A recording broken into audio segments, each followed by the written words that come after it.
why do small businesses fail? Inconsistency in all aspects. Inconsistency in their planning, inconsistency in their engagement in the community, and inconsistency with their hours and their offer of the level of service that they offer.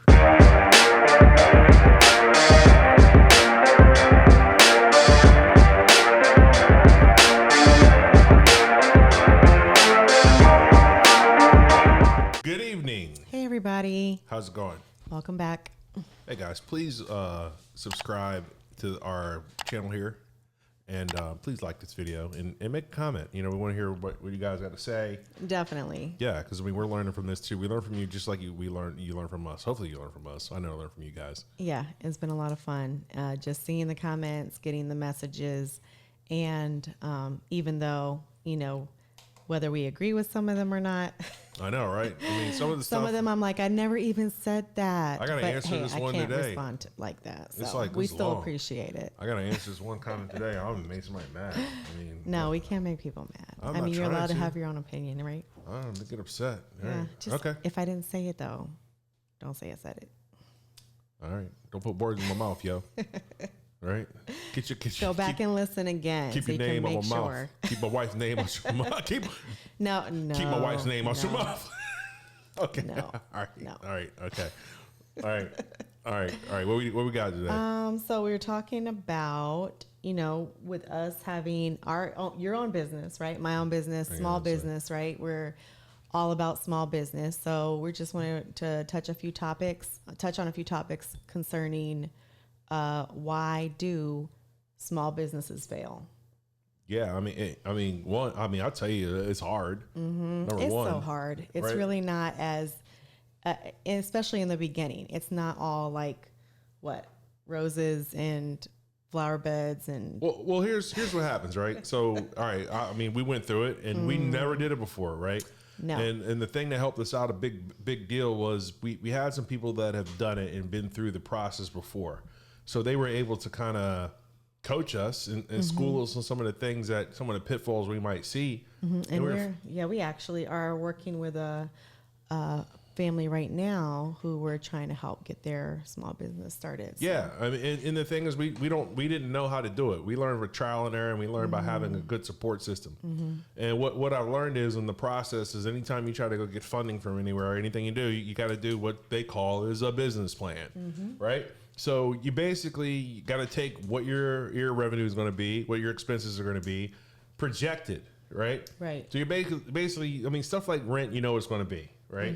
If you take your hourly wage, you know what your costs are going to be, which is your biggest cost and your biggest expense and your biggest asset too, right, is employee hours, right? And don't go making up numbers. Like if you really want to rent a brick and mortar or like a physical space, then you need to go and do the research, call the landlords, look up the monthly mortgages.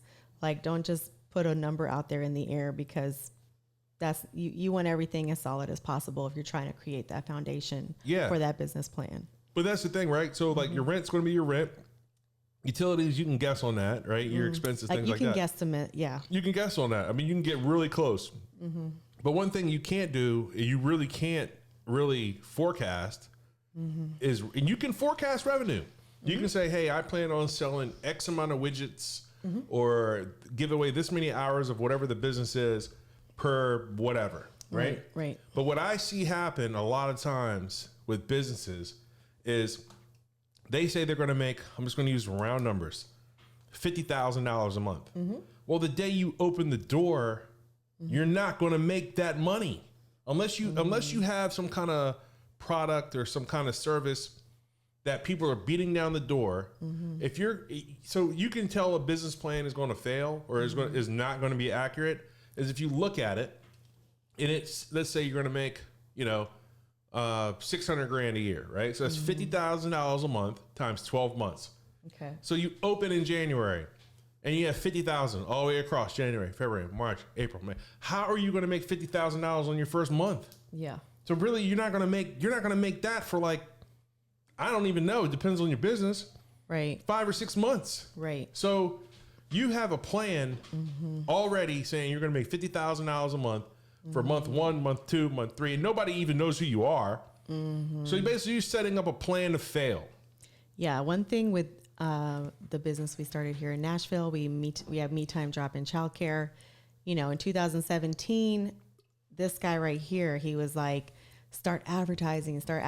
We didn't even have the sign up yet on our building. And I was like, I don't want to do that because then people are going to be like, when are you opening? Why aren't you open yet? What's going on? But it really was great advice. Like, you need to let people know you're coming before you're there. Because and then number one, all right, so here's the thing.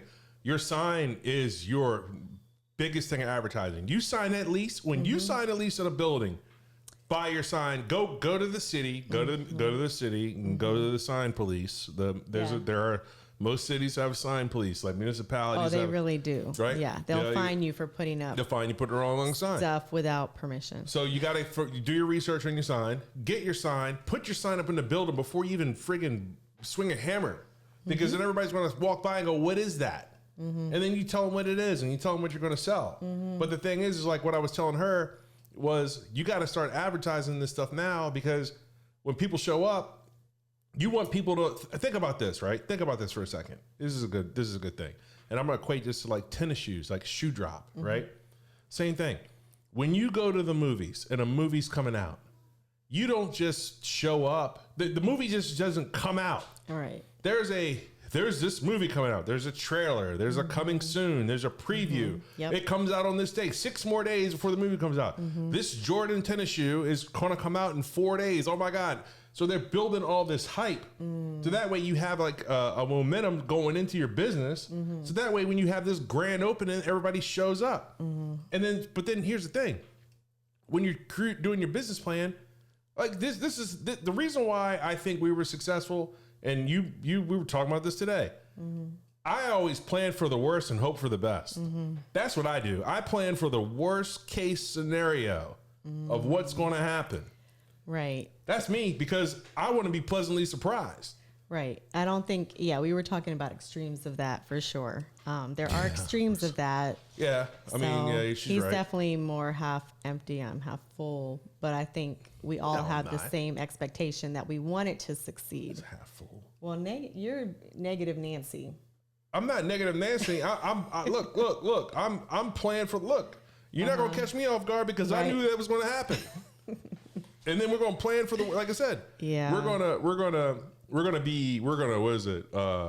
gonna under promise and over deliver. Okay, I like that. Under promise, over deliver. But when sandbag. When thinking about what does cause small businesses to fail, that's kind of jumping right into the point I wanted to make, which is lack of engagement, right? Yep. Okay. So what do you have on that? Lack of engagement. So engage in the community. So you got to be involved in your community, especially if you're a small business in the community, because everybody says they want to shop local and they want to help small businesses and all that kind of stuff. And I'm gonna be honest with you, most of you guys say that stuff, but you really don't. You come to the place one time, or you say whatever, or you don't really show up. Oh, if we had this restaurant here, I'd go there every day. And you go one time and you take a picture that you ate at the chicken wings, and then you never go back, right? Yeah. So what the lack of engagement is you gotta join. I mean, you gotta join your local chamber of commerce. And everybody says to me when they join the chamber of commerce, well, Gerard, I never got business directly from the chamber of commerce. Well, guess what? I don't think I have either. I don't think I have either. But here's the thing. When you join the chamber or you join the local, usually it's the chamber. When you join the chamber, there's other people that are at the chamber. They may not use your business, but they're going to tell somebody to tell somebody to tell somebody. Then you're probably going to look you up and see that you're a member. And then they're going to come. It's indirect, right? Right. A lot of these things are indirect, just like a billboard. And what I mean by that is people want to go out, especially real estate agents. They want to get this billboard of this, like, use me for real estate. Nobody's going to call you to sell a house because your face is on the billboard, unless you're at every event. You're at every ribbon cutting. You have pins with your name on it. You have flyers. You have a billboard is just another touch point of all the other things. You can't just jump to a billboard.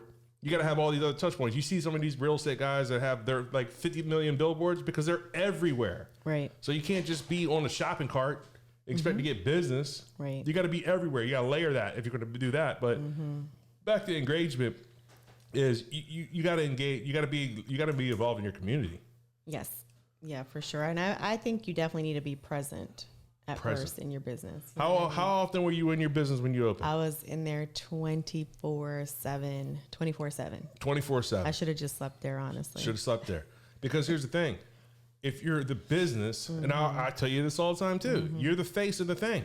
Nobody, I don't care if it's your best employee, I don't care if it's your best staff person, nobody is going to welcome the people like the people that own the joint. Exactly. Right? And I mean, and it's different. You get to actually connect with the owner because they're a small business, and you really get to feel that community and that relationship and feel the connection for sure. Yeah, and then you get to, and then you got to engage with them and let them know who you are, right? So those are a couple of things, right? So engagement's one. What do we say? Engagement's one. Involvement in the community. Involvement in the community is another one.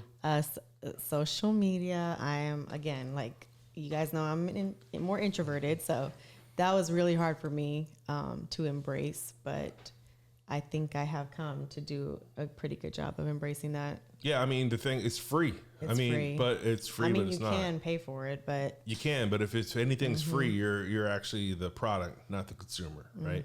So the thing is like, there's no other place where you could put stuff for free other than your personal page and things like that. And people use their personal page or business page. I mean, you kind of use them both. Right. But I think that the social media aspect of it is you got to be active on it. You got to be social. You can't just post. Right. So, I mean, like responding to reviews. My habit is typically just to get on there for like a short period of time in the morning and a short period of time in the evening, just to kind of make sure that I've responded to people and checked it or post something. I have to get better about stories because that's more of a more than once a day type of thing. It's all day. It's a lot of work. It's a lot of work. It's a lot of work. I was telling you today. What was I telling you this morning? Yeah. I was just a full-time job. It is a full-time job. I mean, but things are getting easier with social media. You were just doing this. You were just scheduling your posts, right? But it took me hours. I had to sit there. So the thing is now is what I do is I'll schedule posts for 2 or 3 days. So then that way I'll schedule them and just bank them and then be like, okay, I'm going to schedule. And then I'll just start changing the times of when I want them to come out. So that way they kind of come out when they do. But you got to take the time to actually do it. I mean, it's a lot of work. It's a lot of work. Yep. So what we say, social media, engagement, involvement in the community. But then going back to the plan, right, is you got to have a great plan and you got to work your plan.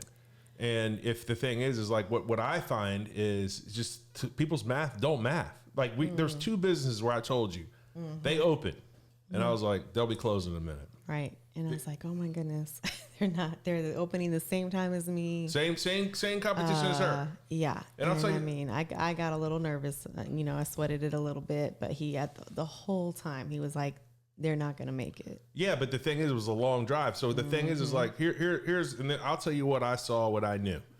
If you charge the same thing and they charge the same thing, and if they pay their people the same thing you're paying your people, and you're in there every day and you're working as hard as you do, and then they have a couple other additional expenses that you don't have, and we know what the books are. Right. There's only a matter of time before they can say, I'm tired of doing this. And the first thing, so here's the thing. You know when a business is starting to fold or where they're going to get in trouble. The first thing you do is start changing their hours. Right? All right, we're going to change our hours. We ain't going to be open as long, this and that. Then they start doing this thing with pricing. We're like, we're going to give you free this for that. And then what happens is you just start discounting your stuff and race to the bottom. And the next thing you know, they're only going to come to you when you offer the discount. Say that again. You're only going to come. So when you start going, we're going to give you, because if you're not making any money and you're going to say, hey, I'm going to give people 25% off if they come the first week of the month. They're only going to come the first week of the month. So you're basically letting them know when everything's on sale and that's when they're going to show up. So then after that, then like I said, then we start changing hours, and next thing you know, we're not available. We're closed on this day, and then there's a going out of business sign out front. Yeah, inconsistency, right? Yep. So small businesses fail through inconsistency. Yeah, inconsistency in all aspects. Inconsistency in their planning, inconsistency in their engagement in the community, and inconsistency with their hours and their offer of the level of service that they offer. You know what I'm saying? Yep. All right, cool. So that was a short one. Yep. And if you guys want any more feedback or advice, this is the guy you need to speak to. I mean, I don't know. I mean, I don't know about that, but I would love to talk to you about it. Yeah. Yeah, I mean, we've got, like I said, we've got one family that we're looking at helping them open a business, which I'm really excited about. We'll probably share that as it progresses a little bit more, but and then looking at opening our third location. Yeah, and be fluid. Yeah, and be fluid. So what that means is like I said in a previous show was like, hey, look, you got to have a plan. But if the plan doesn't start shaking out the way that you planned it to be, you got to go with the terrain. If the map differs from the terrain, follow the terrain. So you just got to go with the flow, right? Right. All right, cool. That's it. All right, cool. We'll see you guys in a little bit. All right, thanks. See ya. Bye. Bye.